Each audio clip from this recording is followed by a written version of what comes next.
ধরার সঙ্গে সঙ্গে তারা মানিব্যাগ মোবাইল নিতে চাইছিল, নিতে পারে না। বেসরকারি একটি প্রতিষ্ঠানে চাকরি করেন রুহুল আমিন।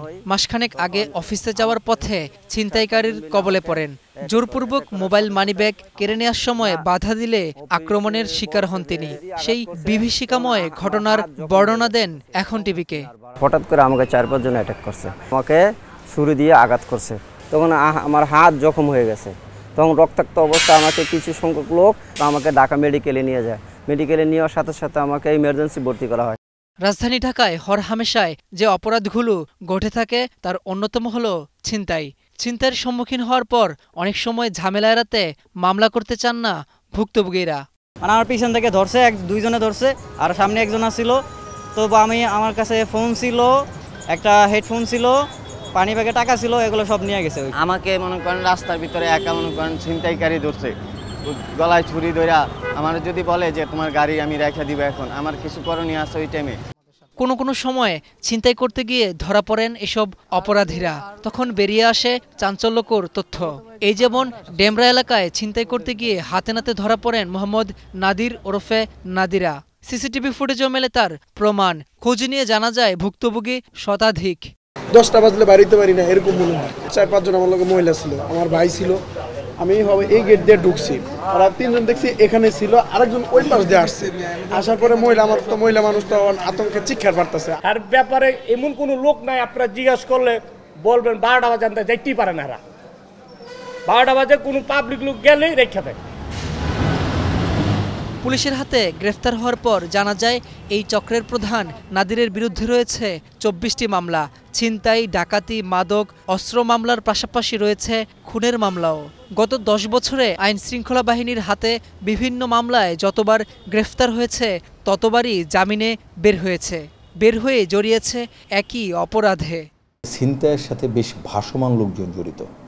আজকে যদি সে যাত্রাবাড়িতে বাস করে, আগামী মাসে সে হয়তোবা রূপনগরে বাস করবে, পরের মাসে সিদ্ধিরগঞ্জে। তাদের স্থায়ী ঠিকানাগুলি যাচাই করা যায় না, তারা এনআইডির আওতায় আসে না, আনানো যায় নাই। পাশাপাশি তাদের বাসার ঠিকানা সঠিকভাবে যাচাই করা যায় না। আপনারা জানেন যে প্রসিকিউশনে কিন্তু একটা আসামির তার স্থায়ী ঠিকানা বা তার ঠিকানা কিন্তু একটা পার্ট, একটা ফ্যাক্টর। এছাড়া থাকে যে দীর্ঘ সময় পলাতক থাকে, তার সাথে সহযোগী থাকে।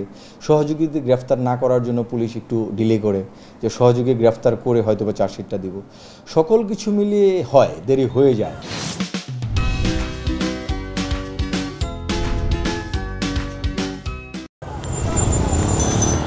এই শহরে ছিনতাইয়ের সঙ্গে জড়িত নাদিরের মতো এমন অপরাধীর সংখ্যা মোটেও কম নয়। মহানগর পুলিশ বলছে তাদের কাছে কয়েক হাজার ছিনতাইকারীর তথ্য রয়েছে। আইন শৃঙ্খলা বাহিনীর বিভিন্ন অভিযানে ধরা পড়া এইসব অপরাধীরা জেল খেটে যখন জামিনে বের হয়, আবারও একই অপরাধে জড়িয়ে পড়ে।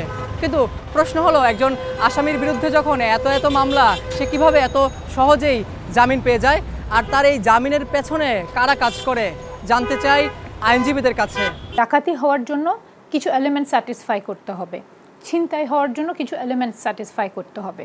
হয়তো আমাদের এফআইআরটাতে এলিমেন্টসগুলোকে প্রপারলি আনতে পারা হয়নি, কারণ যিনি ভিকটিম উনি তো ওনার মতো করে ঘটনাটা বলেন, কিন্তু আইনের সাথে এটাকে মিলিয়ে ওই অফেন্সটা ক্রিয়েট করার জন্য যেভাবে করে জিনিসটা আনা প্রয়োজন, হয়তো ওখানটাতে কোনো ঘাটতি থেকে যায়।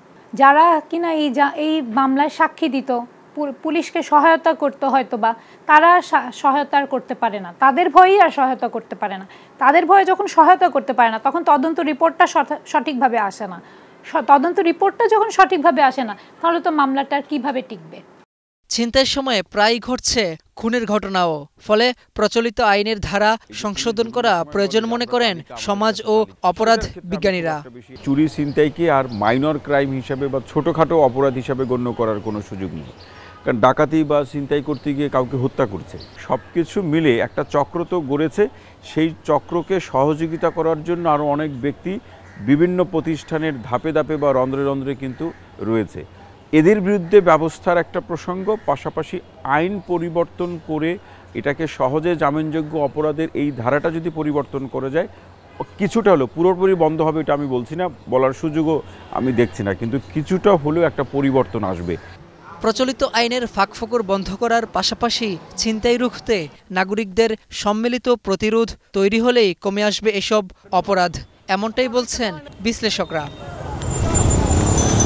রাব্বি হোসেন, এখন, ঢাকা।